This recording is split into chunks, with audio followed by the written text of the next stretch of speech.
Okay, so you've probably heard of permafrost. Maybe it was a story of researchers finding a frozen baby mammoth in some permafrost, or you might have heard about the risk of it melting and releasing some long dormant supervirus. But there's a good chance permafrost is not exactly what you picture in your head. It's not just a layer of ice and snow, it's the frozen remains of ancient ecosystems, and in some cases, it's the foundation of modern ones. It's actually pretty complex, and there are a lot of reasons to care about it, because a ton of it is about to melt. And if it does, it's going to have a massive impact on the entire planet. In simple terms, permafrost is soil in the ground that stays frozen year-round for at least 2 years straight. But there's so much more to it than that. While permafrost often includes lots of rock and ice, the key ingredient is organic matter. So when you hear about animal bodies being found in permafrost, they aren't like frozen in an ice cube. It's more like being mummified in frozen mud. All that organic matter and the carbon atoms within it are what make permafrost so important for the entire planet. As a plant grows, it takes carbon dioxide out of the atmosphere and stores it in its roots, stalk, and leaves. When the plant dies and decomposes, a lot of that carbon ends up going right back into the atmosphere as carbon dioxide, or worse, methane. But what if you stuck that plant in a freezer before it had a chance to decompose?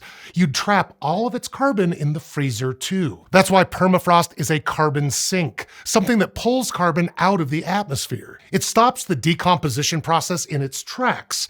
That is, until it melts. Once things warm up, microbes break down all that organic matter and release carbon dioxide and methane. And methane is an even worse greenhouse gas than carbon dioxide because it traps so much more heat. Over a century, methane warms the planet up to 30 times more than CO2. You can probably see the issue here. If the Earth warms up, permafrost melts and releases greenhouse gases that warm the Earth even more, melting more permafrost, and so on. Even more concerning, Earth's poles are warming about twice as fast as the rest of the planet, which is where you can find the vast majority of our permafrost. There are 14 million square kilometers of it across Northern Europe, Alaska, and the Canadian and Russian Arctic. Like, you can find permafrost under 15% of the land in the Northern Hemisphere, and all of that permafrost stores about twice as much carbon as is in our atmosphere today. There's also some permafrost in the Southern Hemisphere, and even some undersea permafrost, mostly in the Arctic Ocean. So it's a lot more widespread than you'd think. Permafrost may evoke an image of barren, lifeless tundra, but that's another misconception. It can form the base of thriving ecosystems like boreal forests that grow on peatlands. And plants growing on permafrost are really helpful since they provide insulation and shade to prevent the ice from thawing. So when a wildfire comes along and burns down all the plants, permafrost ends up melting even after the blaze is out.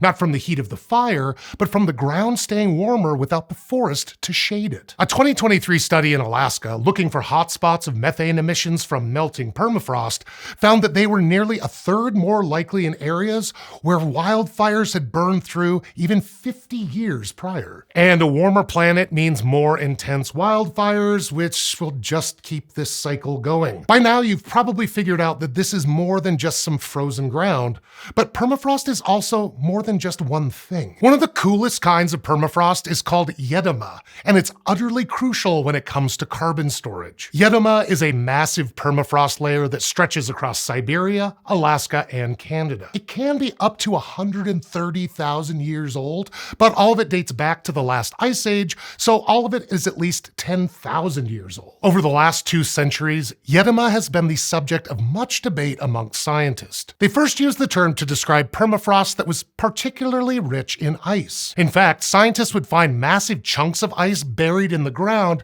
next to things like woolly mammoths. So their question was, how did that ice get there? It took a hot minute to figure out how these ice wedges formed, but now researchers have a pretty good idea. In the cold Arctic winter, the ground contracts, forming small cracks across it. These cracks then fill up with water from melting snow and other runoff, which freezes when it flows down and reaches the cold permafrost. Water is one of the few substances that expands when it freezes, so the growing ice widens the cracks ever so slightly. Every year, this seasonal cycle repeats, and the ice wedges grow into massive columns columns of ice. From ground level, these look like a network of large polygons, but below this, ice wedges in yedoma can be more than 40 meters deep. In addition to being ice-rich, yedoma is also carbon-rich. See, because it formed during the last ice age, the carbon froze really quickly and didn't have much chance to decompose first. Not all of this carbon would be released in the atmosphere if the layer melted, but around 10% could be.